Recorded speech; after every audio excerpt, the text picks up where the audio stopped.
अऊज़ु बिल्लाहि मिनश शैतानिर रजीम बिस्मिल्लाहिर रहमानिर रहीम। अब देखते हैं कि अल्लाह सुब्हानहू तआला ने आयत नंबर 32 में क्या फरमाया है। इससे पहले आप देखिए कि अल्लाह सुब्हानहू तआला ने फरमाया था कि ए नबी सल्लल्लाहु अलैहि वसल्लम कह दीजिए उन लोगों को जो ईमान लाए हैं कि नमाज कायम करो और जो अल्लाह ने रिस्क दिया है उसको छुप कर इलानिया जिस तरह से भी होता है अल्लाह की राह में खर्च कर दो। अब देखिए दोनों चीज़ें मुश्किल तरीन।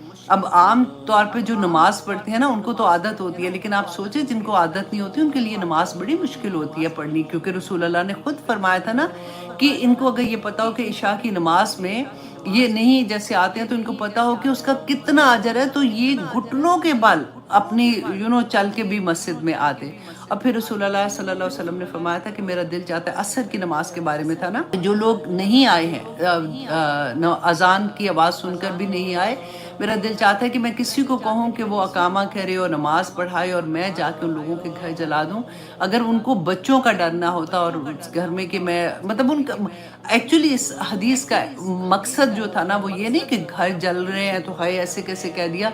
इसकी आप इंटेंसिटी देखिए कि रसूल अल्लाह को इतना दुख था कि कैसे हो सकता है कि नमाज का टाइम है और लोग अपने घरों में बैठे हुए हैं और मस्जिद में नहीं आए।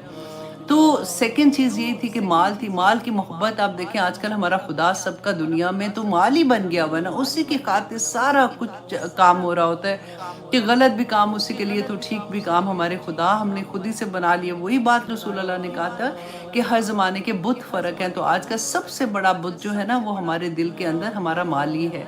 तो उन्हीं दो चीज़ों को अल्लाह सुब्हानहू तआला ने फरमाया था कि उस दिन जिस दिन कोई मतलब कोई खरीदो फरोख्त नहीं होगी, क्योंकि माल तो वहाँ पे होगा नहीं, खरीदो फरोख्त किसकी होगी? अमाल की खरीदो फरोख्त होगी, जो नेक अमल किए होंगे। अल्लाह सुब्हानहू तआला ने कहा कोई बै नहीं, कोई खरीदो फरोख्त नहीं होगी और ना ही कोई दोस्त। आप सोचें कि अल्लाह सुब्हानहू तआला यहाँ पे दोस्त का लफ्ज़ क्यों लाए हैं? क्योंकि इंसान अपने दोस्त के दीन पे होता है, सोच समझ के अपने दोस्त बनाए, ऐसे दोस्त जो आपको अल्लाह के करीब करने वाले हों। अपने बच्चों के लिए जब दुआ करते हैं, उनके रिश्तों के लिए दुआ करते हैं, तो दुआ कर रहे हैं कि या पाक परवरदिगार उनके नसीब में ऐसे बच्चियाँ या ऐसे बच्चे हैं जो उनकी औलादों को, उनको भी और उनकी औलादों को अल्लाह सुब्हानहू तआला के करीब करने वाले हों, क्योंकि कामयाब सिर्फ वो इंसान हो गया जो जिसने अल्लाह को पा लिया। और दुआ किया करे इस बात की कि अल्लाह सुब्हानहू तआला मुझे वो मोहब्बत अता कर दे जो बस मुझे पार करा दे इस दुनिया से।